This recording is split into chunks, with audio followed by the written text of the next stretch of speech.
What's going on, everybody? Rich here from Frozen Oil, and welcome to the game number 78 recap.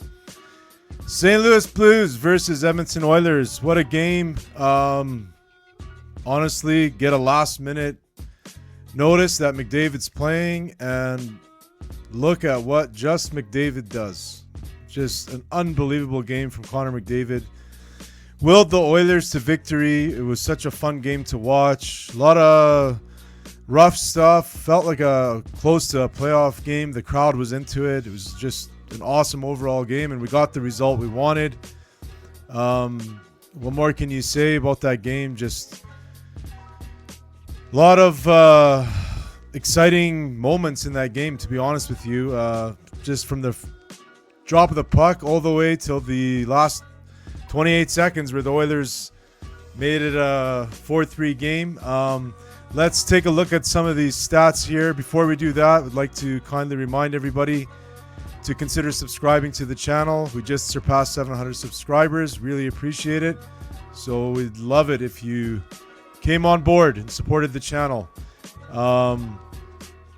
Moving on here to the stats. Like I said, final score 4-3. Shots on goal 26-23 in favor of the Stlouisblues. Face-offs. This is probably the first, maybe the second time where the Oilers have been beaten in the face-off dot this dramatically. But when you're missing Leon Draisaitl and Ryan Nugent-Hopkins, that's going to greatly affect that area of the game. 60-39 in favor of the Blues. Power plays 0 for 2 for the Oilers and 0 for 2 for the Blues. Again, we're not going to keep complaining about the referees and the calls, but there was a sequence of events with Jeff Skinner getting punched in the back of the head off of a face-off. And then St. Louis goes back the other way, and he gets his jersey completely tugged on. That should have been a holding call. And then St. Louis scores, which makes it even worse. But just terrible officiating again. That's 2 games in a row where the officiating was just terrible. Hits 21 for the St. Louis Blues, 10 for the Oilers. Again, this department needs to dramatically improve come playoff time. It's not like it's that far away. There's 4 games left in the season, and I think one Calgary lost now, and the Oilers will clinch. So Calgary lost in overtime, so we could have clinched yesterday, but it didn't happen. And like everything else, it has to go down to the wire with the Edmonton Oilers. Blocked shots 15-12 in favor of the Blues. Giveaways, the Blues with 26, Oilers with 14. Takeaways pretty even, 6-5 in favor of the Oilers. So, like I said, we got scoring from players that normally we don't get it from. Connor Brown opens the scoring. Podkolzin cleans up a goal in front of the net. McDavid gets assists on both of those. And Arvidsson comes up huge with the 3rd goal. Bushniewicz, as Jack Michaels likes to pronounce it, ties the game at 3, but then Connor Brown with 20-something seconds left makes it a 4-3 game. The Blues almost did score. They took a shot, went right over the crossbar, and that was almost tied the game. That would have been crazy if that happened, but thankfully it didn't. So let's now head on over to the best part of these game recaps, which is checking out what the Oilers faithful have to say on X. And if you haven't already, you can follow us on X. We have over 800 followers. Our handle is @Frozen Oil Hockey.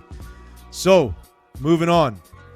So, we're going to start this off with the Edmonton Oilers announcing, heads up, Oiler fans, full round packages will go on sale this Friday at noon, while individual game seats will be available Saturday at 11 a.m. Oh, what's wrong? You can't sell your tickets? You can't sell your playoff tickets? You increased the prices again. Last year, if you wanted to go to a Stanley Cup final game, the cost, even as a season ticket holder, the cost to a Stanley Cup final game was over $1,000. They increased that. I mean, we love supporting our Oilers and everything, but just the price gouging overall has led to this. I don't think you're going to have the Maple Leafs or the Vancouver Canucks or the, all these major NHL markets that there's waiting lists for season tickets, advertise that there's playoff tickets available. That's just crazy to me, and I believe firmly that it's because the prices have gone up so high, and the local economy just doesn't reflect that, right? So, I mean, good luck with that. I don't know too many people myself, that can, with the cost of the ticket and the, travel, parking, what you're spending at the game, what it costs to get back home, all that put together for the playoffs, you're looking at probably a minimum with maybe nosebleed seats. You're probably looking at $800 to $1,000 when you put all the numbers together. Everything else, I mean, if your tickets are, for lower bowl, $600 starting, you're going to be well over $1,000 by the time you get a few items from the concession. And, it's just, again, just wanted to mention that because there's no way the Oilers should have any season seats available, and those season seats, in my opinion, should go to the fans, and they should go to the fans at the same cost that they sell for during the regular season. And if they sell for more, that should go to the fans as a added bonus for paying for those season tickets. So next one here from the Oilers, look at Connor. He came in, the Oilers did the Oilers signal a few hours before the game for Connor to come. They shined a 97 into the sky, and he came in and basically saved this game. And look at him, he just explode out of the gates. I love seeing that. I think I've watched that like 100 times already. Next one here from Captain Jack. Just when you thought the Oilers were going to play without all their top players, guess who shows up? And I just love this promo. This from the Four Nations. You guessed it. It's me, Connor McDavid. You guessed it. It's me, Connor McDavid. So humble, that Connor. Love him. Next one here. Look at that. This is where Jordan Binnington absolutely loses it. And let's see if we can get some of this sound. Look at that. Oh my God. Look at this. Wow. This game got... This had some major rough stuff. I thought Nurse was going to take Shen into the... And Shen's a tough guy. But I thought he was going to take him into the corner and just work him. Perry ends up dropping the gloves with Neighbors. There's probably a 20-year age gap there between those two. So thankfully that didn't go too bad, because I personally think Perry would have totally taken care of business there. And here's the goal. Here's McDavid looking to win it. Backhand score! Connor Brown! I mean, you look at the work McDavid does before that goal. There is not a lot of players that can do this. There's so many players on him. So many players have room to close on him, and he just makes them look silly. And Connor Brown with the game winner. 2 goals from Connor Brown. Congrats, Brownie. We need you in the playoffs. Here's one from Blues Buzz at Blues Buzz blog. Absolute joke of a no call leads to Oilers game-winning goal. And there's that goal again. But they're complaining about that trip there. I don't know. That was pretty close. I don't know if that's something you complain about too much there, Blues Buzz. But I will tell you that there was a lot of missed calls on the Oilers. And to be quite honest with you, I don't think you should complain one bit with the Edmonton Oilers, because you got Broberg and Holloway basically for nothing from us. So you should be thankful. Next one here is from Oilers John. These effing refs give Skinner a penalty because he was mad at this. This league is the worst, and there's that hold. I mean, that's a penalty. That's a huge penalty. And right before that, he got punched in the back of the head on the face-off. All the refs saw it and didn't blow the whistle. Just ridiculous. Here's one from the Oilers. Good night, Oil Country. McDavid with the belt. Darnell Nurse with the hard hat. I mean, out of 82 games, there's a good chance that 75 of those games, McDavid could get that belt. That's just how good he is. But that's a great picture. Just wanted to share that with you. Here's one from Paul Almeida. How many times are the Oilers and Sportsnet going to run the 50-50 feature? Question mark. No content? Question mark. Obviously not. You know, I watch games from around the league, and I mean, they've probably ran these 50-50 features probably 30 times, 20 to 30 times this year.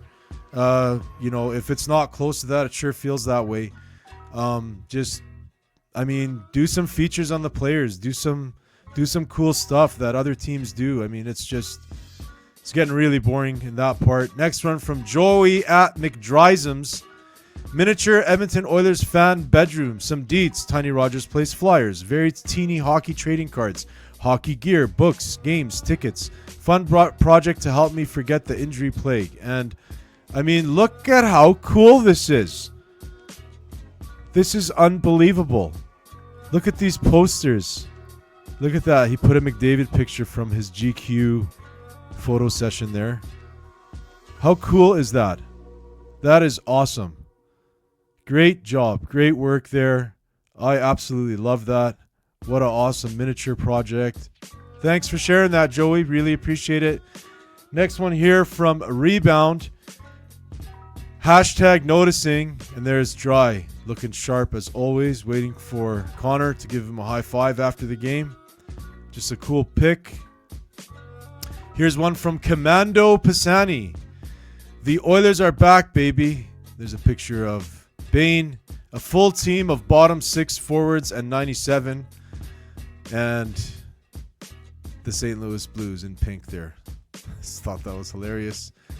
Great tweet there. Thanks for sharing that. Next one from NWO at New World Oilers. Don't expect to see Klingberg or Derek Ryan suit up for the Oilers ever again. With that being said, I think Derek Ryan deserves his flowers. He's given his all to this team during his time here in the City of Champs. Heart and soul guy, locker room leader. Thank you, D-Rye. Yeah, thanks. Derek Ryan, great career. I mean, did everything he can. He's a fourth line player most of the time, but contributed here and there. And as mentioned by NWO, great locker room guy. Here's another one from Paul Almeida. At least Oiler fans won't have to block many people this playoffs. In response to Gino Hard's tweet, the Vancouver Canucks have been eliminated from playoff contention. And there they go. And last but not least, from Vintage Oilers, here is With Hunter, and Dave now Brown it is Kite. going to town. I mean, this is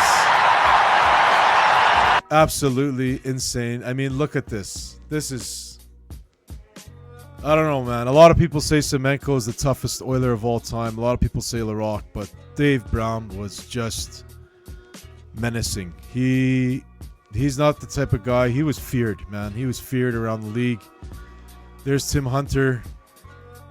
Probably wanting to go catch Brown there, but I mean, even Tim Hunter revered Dave Brown. He was just that type of hockey player. You just don't mess around with him. So, wanted to finish with that. Great tweet there from Vintage Oilers. Again, follow these guys. They tweet so much cool vintage stuff from the Oilers. And that's pretty much it for today's episode. Big win. Still haven't clinched. So can't wait for that to happen. Again, we're going to be sharing a big video with you. That'll do it for today's episode. Thanks for watching. And most importantly, go Oilers, go. Frozen Oil Hockey, the channels you need. Oilers on the ice, unstoppable speed. Chasing the cup, we're gonna succeed. With David leading, we're built to exceed. Frozen Oil Hockey,